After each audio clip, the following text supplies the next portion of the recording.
رسول اللہ۔ بسم اللہ الرحمن الرحیم۔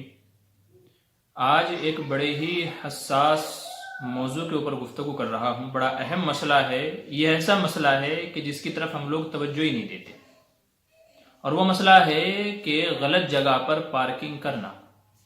ہم اپنی ٹو ویلر ہو، فور ویلر ہو، بعض دفعہ ایسی جگہ گاڑی پارک کر دیتے ہیں کہ جس کی وجہ سے عوام کو نقصان اٹھانا پڑتا ہے۔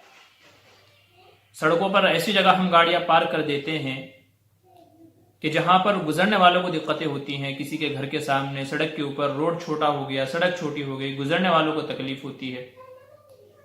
چونکہ ہم لوگ نماز روزے کو ہی بس دین سمجھتے ہیں کہ یہی دین ہے، اس لیے اس بے حسی کی طرف ہم دھیان بھی نہیں دیتے۔ حالانکہ اگر آپ جس جگہ پارکنگ کرنا غلط ہے، منع ہے، وہاں پر اگر آپ پارکنگ کرتے ہیں تو یہ غصب کے اندر داخل ہے۔ جو عوام کی جگہ ہے اس کے ناجائز استعمال کے اندر یہ چیز داخل ہے۔ لہٰذا اس گناہ سے بچیں، کیونکہ یہ گناہ جہاں لوگوں کی ایذا و رسانی کا ذریعہ بن رہا ہے، لوگوں کو تکلیف دینے کا گناہ ہے، وہاں غصب کا بھی گناہ ہے۔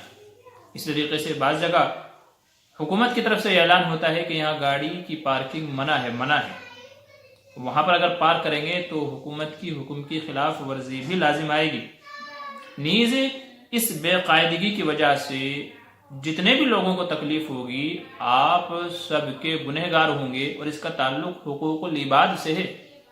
یہ بندوں کا حق ہے کہ گزرنے والے کو اگر تکلیف ہو رہی ہے تو یہ حقوق العباد سے تعلق رکھتا ہے، اور حقوق العباد کا مسئلہ یہ ہے کہ جب تک معافی تلافی نہ کر لی جائے تب تک وہ گناہ معاف نہیں ہوتا، قیامت میں اس کا بدلہ دینا پڑے گا۔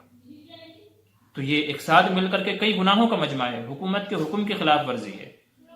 جو عمومی جگہ ہے، لوگوں کے استعمال کی جگہ ہے، آپ نے اس کے اوپر غصب کر لیا ہے، قبضہ کر لیا ہے، آنے جانے والوں کو ایذا ہو رہی ہے، تکلیف ہو رہی ہے، تو یہ کئی سارے گناہوں کا مجموعہ بن جاتا ہے۔ اور آج ہم لوگ اس چیز کا خیال ہی نہیں رکھتے، کہیں بھی گاڑی پارک کر دیتے ہیں۔ یاد رکھیے، کہیں بھی گاڑی پارک کر دینا یہ لوگوں کے لیے ایذا اور تکلیف کا ذریعہ ہے۔ آج اگر اس کی باز پرس نہیں ہوگی تو کل قیامت میں ضرور باز پرس ہوگی۔ اس لیے اس مسئلے کا خیال رکھیے، اور حتی الامکان ایسی جگہوں پر اپنی گاڑی پارک کیجئے کہ جہاں سے کسی کو تکلیف نہ ہو۔ حدیث میں فرمایا گیا، المسلم من سلم المسلمون من لسانہ و یدہ، کہ بہترین مسلمان، سچا پکا مسلمان وہ ہے کہ جس کی زبان، جس کے ہاتھ سے کسی کو تکلیف نہ پہنچے۔ تو اس لیے ہماری ذات سے کسی کو تکلیف نہیں ہونی چاہیے۔ دعا کریں کہ اللہ تعالیٰ یہ مسئلہ سمجھ کر کے عمل کی توفیق نصیب فرمائے۔ آمین ثم آمین۔